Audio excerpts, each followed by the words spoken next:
Scott just made the point just Jefferson used to be a lot more secure, not just.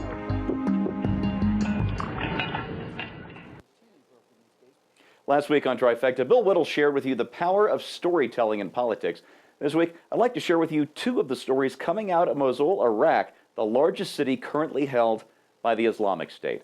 I'm Steve Green, here now with Bill and, of course, with Scott Ott. Gents, our first story comes from an in-depth Los Angeles Times report by Molly Hennessy Fisk and Nabi Boulos, covering what has become of daily life in Mosul since ISIS took over last year. Now, here is part of the story which gripped me, and right from the start. It said, those who disobey Islamic State's fundamentalist edicts, including banning smoking or doing business during daily prayer times and requiring women to cover their heads and faces, are whipped, or worse. Late last month, 2 doctors were executed, according to ousted officials who continue to communicate by phone with Mosul residents, executed for having failed to save the life of an Islamic State leader who was wounded in an airstrike. Of course, an American airstrike. Bill, this story was published on Monday, just 6 days after the President's State of the Union address, in which he told a completely different story about what he claims are successes against ISIS. Why does one story get primetime television attention and adulation from the press, while the other story gets relegated to the second section of the Los Angeles Times? Well, I don't think we really need to get into this again, do we, Steve, about what the media has become in terms Maybe of not. The audiovisual department of the Democratic Party, and we all know how that works. I'm a little more interested in the entire phenomenon, really, and the idea that a city that we spent a lot of blood and treasure liberating is now back to a condition that's almost worse than it was before, although a murderous dictator who just shoots people in the back of the head is pretty bad, and we lose track of how bad that can be. You know, it's tempting to say that the Iraqi people never wanted freedom, never deserved freedom, and so on, but you can make the same case that people in Detroit or South Central don't want law and order either, because they don't have any. The fact of the matter is that barbarism, savagery, theft, murder, and so on are conditions that are allowed to grow when the force of civilization is removed, when law enforcement is removed, when the enforcement of the rule of law is removed, then the most violent, the most vicious, the most brutal, and the most cruel will come to the fore. And they'll stay at the fore until they're removed by force. These are the fundamental truths of human nature. So the fact that ISIS is there in the first place is not a function of American unwillingness to win the war and maintain the peace. It was a willingness of the party that was invested in defeat, bringing about the defeat that they basically staked their entire identity on. And again, to say, well, the Iraqi people, they don't want freedom, they want this Islamic State. Do people in people in Detroit want a murder rate of almost 60 per 100,000? I suspect they probably don't. They get it because there's no law enforcement there, and the reason there's no law enforcement there is the same reason there's no law enforcement in Mosul. It's run by Democrats. Good Lord.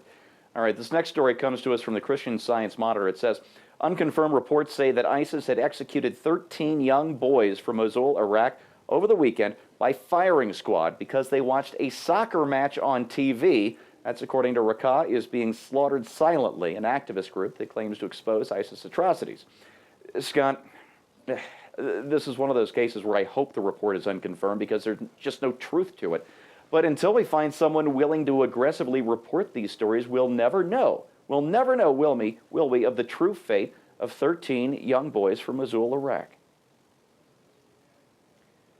Well, it's not in anybody's interest for that news to get out, least of all the administration in the White House today. This is a band of JV teams who are on the run, and we're hitting them constantly. And so this stuff's not supposed to be happening. A couple months ago, I saw some film video from within one of the cities that they were running, that this Islamic State group was running. And, we've been calling it radical Islam for a long time, and I'm struggling to find another term. I think until I come up with a better one, instead of radical Islam, I'm going to call it literal Islam. Because radical Islam is the one that says Islam is a religion of peace. Literal Islam is the one who reads the Quran for what it says and does what Muhammad did. And that's what these people are doing. And what you were seeing was the striking thing in this video, and these stories that we hear leaking out, is those people that they put in jail for smoking cigarettes or for having a drink or watching a soccer game, They interviewed some of those people in jail. To a person, they all said that they deserved to be in jail and that the Islamic State had their best interest at heart and that they hoped that this process would reform them, and they were committed to that. They interviewed children. The children joyfully said that they were looking forward to being mujahideen, they were looking forward to being suicide bombers, they were looking forward to being violent jihadists, just like one of our kids might say, you know, he's looking forward to playing quarterback on the high school football team. When you see film and you hear stories of the atrocities of the Islamic State, for them, these are not atrocities. These are sacraments of literal Islam. All right, Scott, you make an excellent point there, and it reminds me of something that we need to remind our viewers of again and again. It was just about 12 years ago that Mosul was liberated. It had been held, that northern Iraq had been held by 13 Iraqi divisions, and American Special Forces, just a few hundred, took the city from all of those Iraqi troops because they had been welcomed in by people who wanted their freedom, and now those same people are saluting the Islamic State because it's either that or they get beheaded. It's just that simple. 12 years. 12 years is all it took. All right, folks, the stories from the Islamic State aren't new.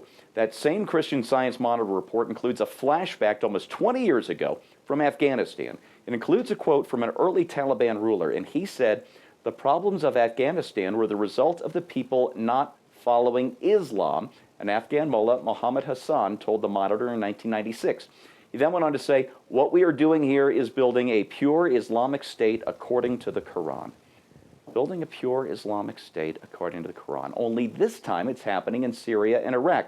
But that story won't be told. It can't be told because it directly contradicts everything that the last two presidents have told us about the so-called real nature of our enemies. This story, this history, it does repeat itself. The first time is tragedy. The second time, well, is an even bigger tragedy. For Scott Ott and Bill Whittle, I'm Steve Green.